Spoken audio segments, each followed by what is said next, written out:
Hey friends, welcome back to my channel. I got a super fun one today. Get your sketchbooks out if you want to draw with me, if you want to do some thumbnail sketching, or if you already have a drawing and you want to add some details to it. Today's lesson is about adding those fine-tuned details.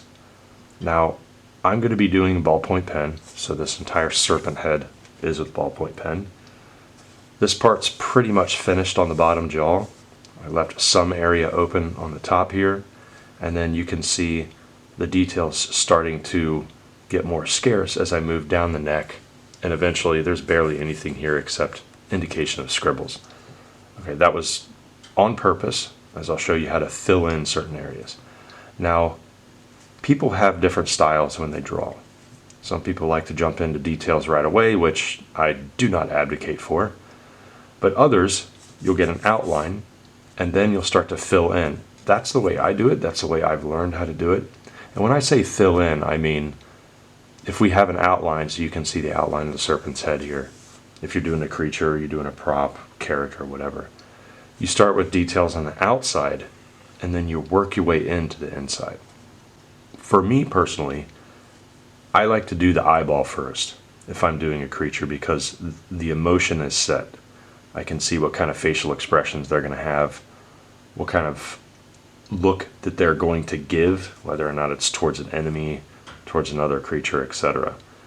It just helps set the mood for me whenever I draw. And it's different for everyone. The other reason why I like using ballpoint pen is because you can get very dark very quickly. And a lot of the markings that you put in, they don't bleed in with the other marks, and there's no graphite to spread around. Now, my tool of choice definitely is a pencil, but when it comes to cleanliness like this, I love showing the pen. And ballpoint pen is pretty much gaining popularity. I've seen more and more people draw with it.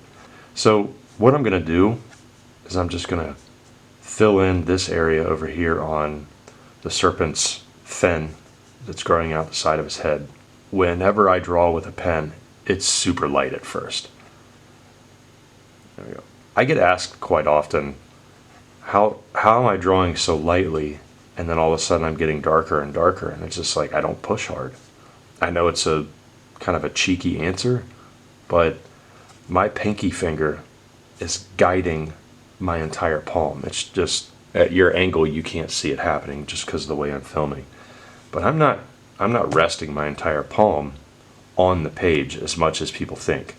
It's usually up a little bit, about half an inch, and I'm grabbing the pencil in a way where it still sits lightly in my fingers. I'm not gripping it like this at the end. If you grip it at the end, it's going to force you to put in a lot of details.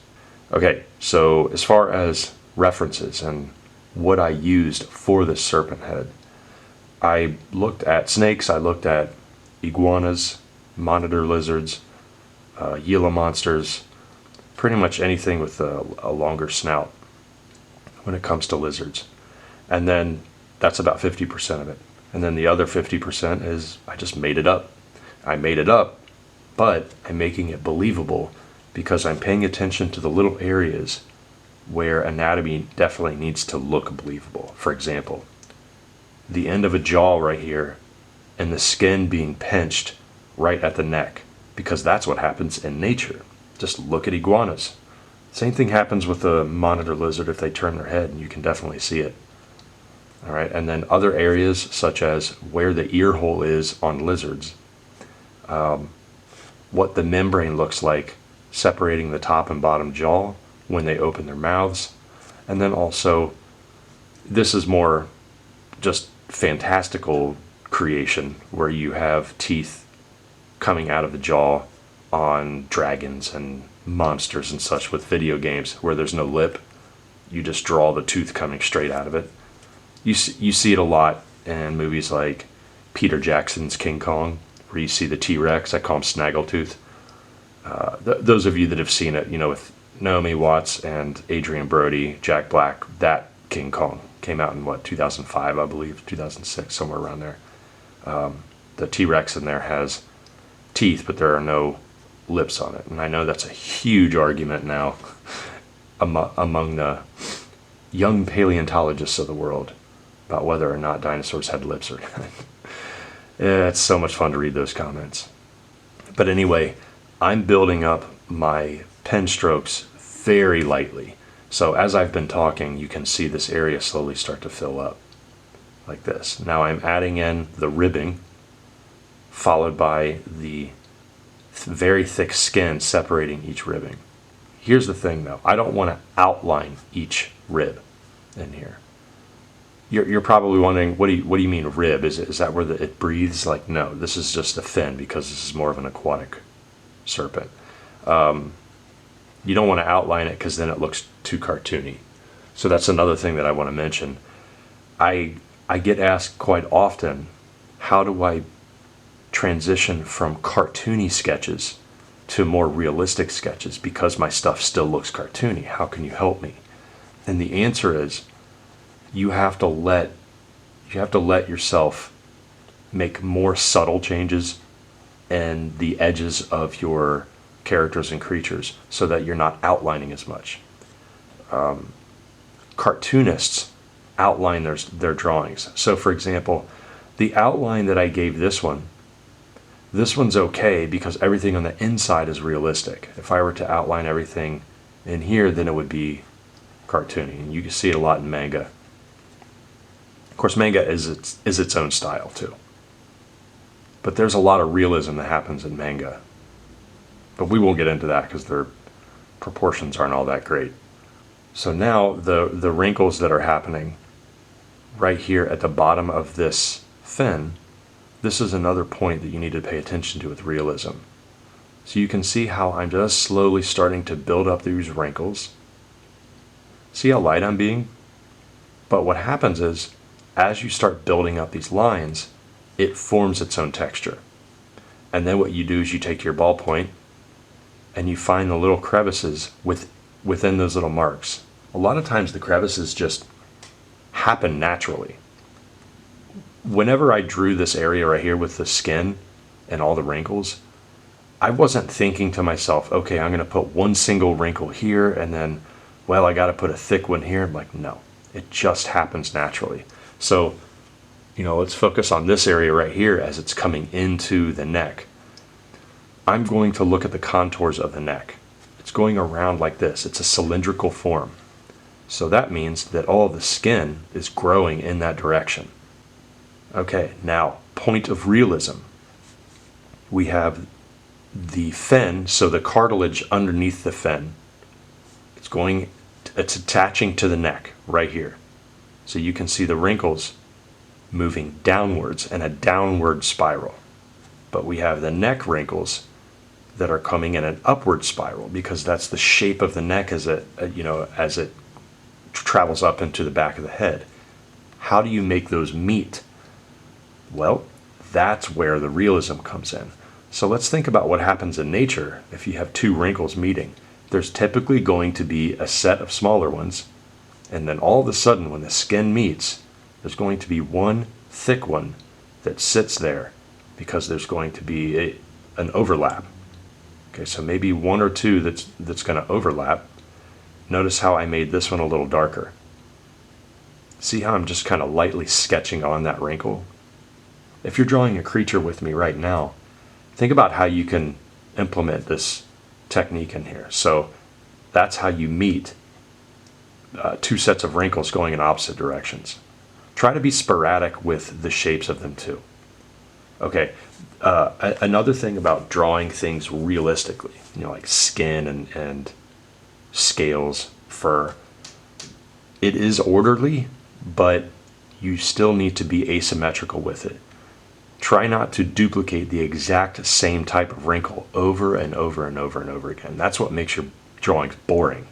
And that's what, like for example, if I were to draw these skin wrinkles coming down the rest of this neck, I'm not going to draw the same one parallel to each other over and over and over again. It's boring and it's also unnatural. Okay, so now we got some wrinkles coming down this way, and then we have some wrinkles coming up the neck here. The next part that I want you to focus on is where to put the darker lines in. So I'm just going to take my pen and I'm just going to put it on the under part of this cylindrical form. Cylindrical form as in, you see the cartilage coming down? Underneath the skin is going to be hard cartilage. That's the shape of the bottom of the fin. All right, now I have to draw those lines following the contours of that cylinder. And we know that this part is underneath it, so that's why it gets a darker treatment. When you look at all of the values that I have applied with my pen, I have to make sure that I still add contrast to it. I don't want anything to blend in so much that it becomes boring and like a sea of sameness. So I'm just going to put shadows in some of these thicker wrinkles. But I'm only going to do so on the under part of this fin right here. Look how that pops now.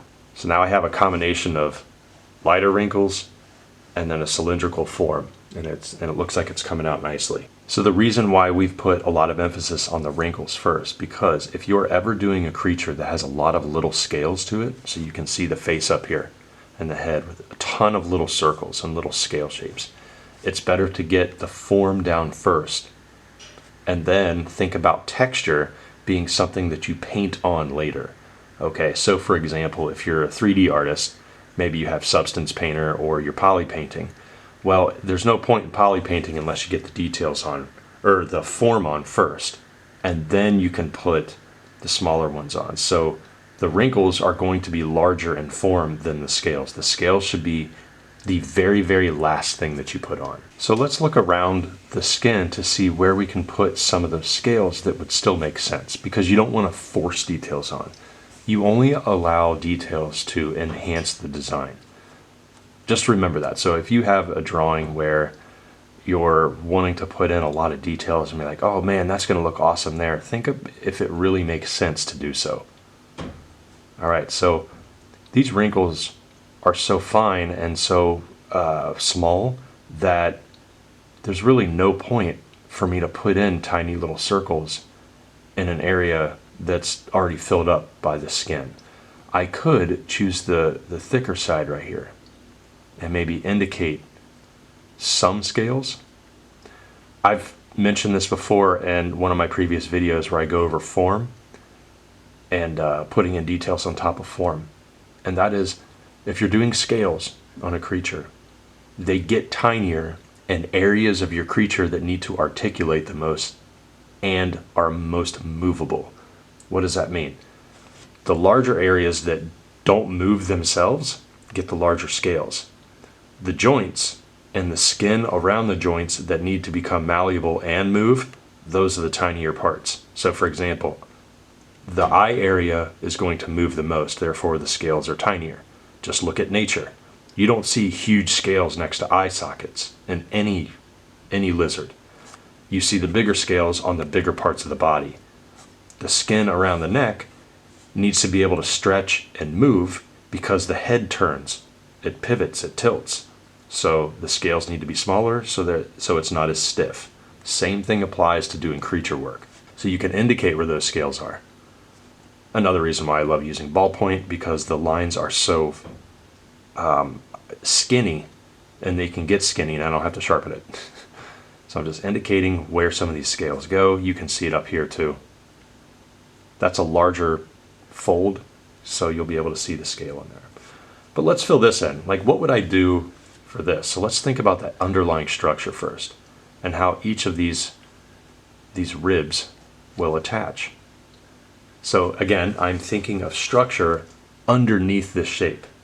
This is bare. There's no details in here whatsoever. So what I'm going to do is I'm going to think, hey, maybe there's actually not a lot of scales on here, but more like a membrane. Okay, and yeah, we probably could put some scales on the membrane. That might be a good idea, actually. But I'm treating my pen as if it's a paintbrush.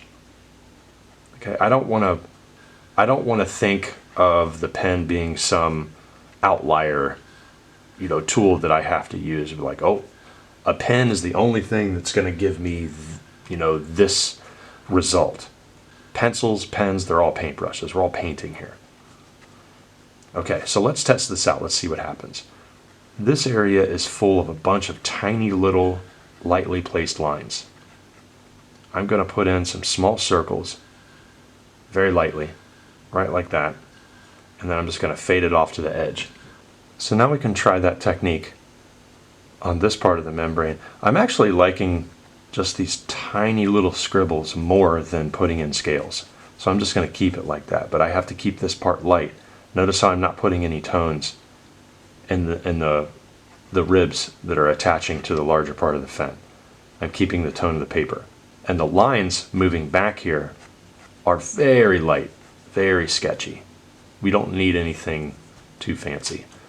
What I am going to do though is I'm going to go to the tip of the fen and I'm just going to darken it up. So hopefully this lesson is helping you guys add some details in. It's not just with a pen. You can do this with a pencil too. And those of you that love using mechanical pencils, save your mechanical pencil for details like this in your drawing.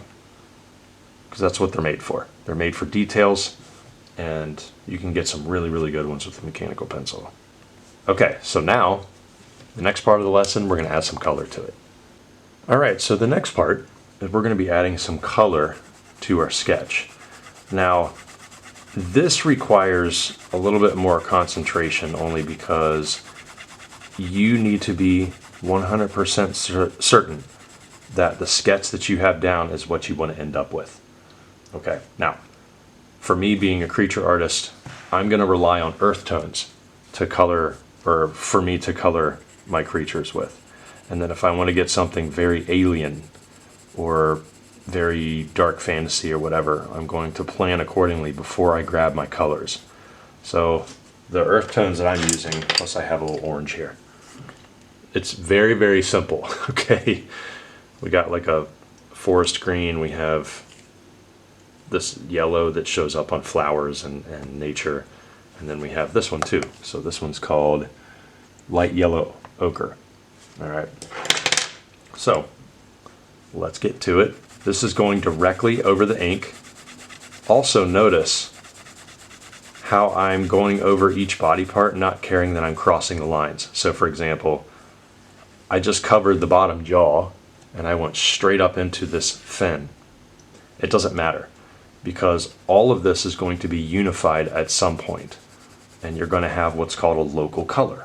So those of you that are fine art painters, you know exactly what I'm talking about. Okay, the second bit is I'm probably going to have like a bounce light going on that bottom of the neck. Okay, now I do want to take care of this jaw area, so it's going to be green, but the green is going to happen at the top, and I'm going to flow the green down into that yellow. There we go. So you can see that the pen still shows up nicely through the colored pencil. Could I get darker with the pen after this? Yes, of course, and I'll show you how to do that. But I'm using these colors very lightly. I'm just going over the entire body. Also, it doesn't matter if you go outside of the lines, guys. Like outside of the line that you drew. That is the beauty of having something look painterly without you actually painting. Okay, it doesn't have to be perfect. So right around this eyeball here, I'm just going to use small little circular movements. And this yellow ochre color, ochre, it's going to be pretty prominent right in through there. Now along here, along this jawline, I think what I'll do is I'm going to put in some of that ochre color right around that jaw.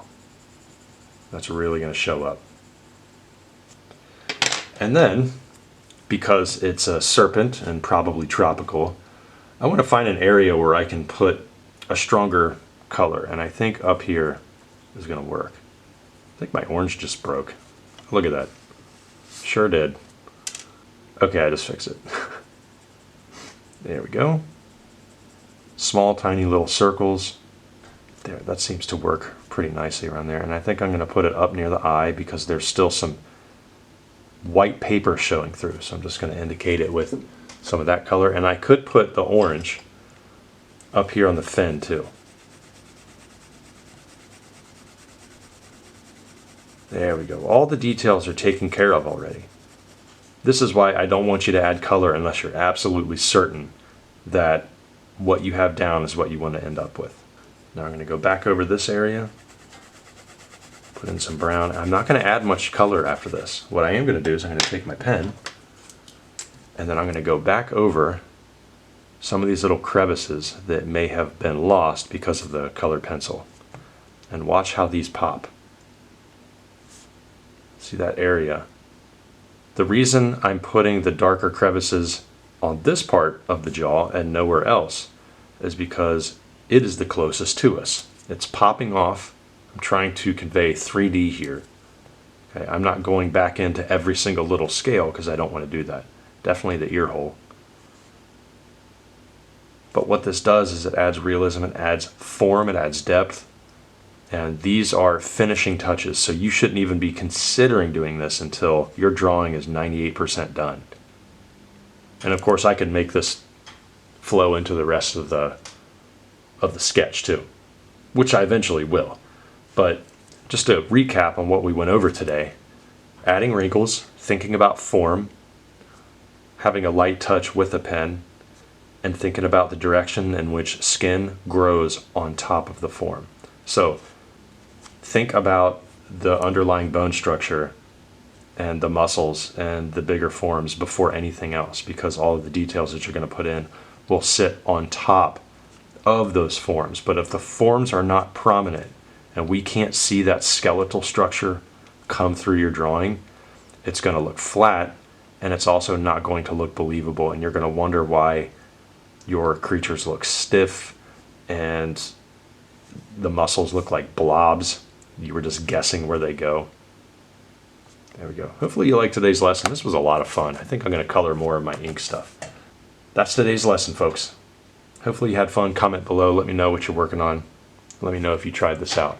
Until next time, peace.